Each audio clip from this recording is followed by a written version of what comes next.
കേരളത്തിന്റെ തെരുവുകൾ മുഴുവൻ വലിയ പ്രതിഷേധാഗ്നി കൊണ്ട് വലിയ വലയം തീർത്തിരിക്കുകയാണ്. ഇന്ന് സമരത്തിന്റെ നടുവിലാണ് കേരളത്തിലെ യൂത്ത് കോൺഗ്രസ് പ്രസ്ഥാനമായാലും മറ്റു ഇതര രാഷ്ട്രീയ പാർട്ടികളുടെ പ്രസ്ഥാനമായാലും എല്ലാം തന്നെ. കാരണം കേരളത്തിൽ ഇങ്ങനെ ഒരു പരാജയപ്പെട്ട ആഭ്യന്തര വകുപ്പും ഒരു ആഭ്യന്തര മന്ത്രിയും ഉണ്ടായിട്ടില്ല എന്ന് നമ്മൾക്കെല്ലാം പറയേണ്ട ഒരവസ്ഥയിലേക്ക് കാര്യങ്ങൾ പോവുകയാണ്. കാരണം ഓരോന്നായി പുറത്തു വന്നുകൊണ്ടിരിക്കുന്നു. അപ്പം സുജിത്തിന്റെ ഒരു വിഷയം പുറത്തു വന്നതിന് ശേഷമാണ് മറ്റു പല ആളുകളെയും ഈ സ്റ്റേഷനിൽ കയറ്റി അകാരണമായി മർദ്ദിച്ച് ആ മർദ്ദനത്തെ ന്യായീകരിക്കാൻ വേണ്ടി കള്ളക്കേസ് എടുത്ത് അവരെ ജയിലിൽ അടയ്ക്കുന്ന മൃഗീയമായ രീതി കേരളത്തിലെ പോലീസ് സ്റ്റേഷനുകളിൽ നടക്കുന്നു എന്നുള്ളത് നമുക്ക് പറയാൻ കഴിയുന്നത്. കാരണം ഞാനത് പറഞ്ഞു വരുമ്പോഴും തിരുവഞ്ചൂർ രാധാകൃഷ്ണൻ എന്ന് പറയുന്ന ഒരു ആഭ്യന്തര വകുപ്പ് മന്ത്രി ഉണ്ടായിരുന്നു. അന്ന് അദ്ദേഹത്തിന്റെ നേതൃത്വത്തിൽ ഏറ്റവും കൂടുതൽ പോലീസ് സേനയ്ക്കാകെ കൊടുത്തുകൊണ്ടിരുന്ന ഒരു കാര്യം എന്ന് പറയുന്നത് ഒരു കാരണവശാലും എന്ത് ചെയ്യരുത്, കേരളത്തിലെ പോലീസ് സ്റ്റേഷനുകളിൽ അകാരണമായി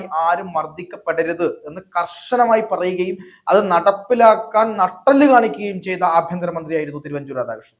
പക്ഷെ ഇന്ന് ഇരട്ടച്ചങ്കുള്ള മുഖ്യമന്ത്രി പിണറായി വിജയനാണ് ഭരിക്കുന്നത് എന്ന് പറയുമ്പോൾ ഭൂലോക പരാജയമായി ആഭ്യന്തര വകുപ്പ് മാറിക്കൊണ്ടിരിക്കുന്നു എന്നുള്ളതാണ്.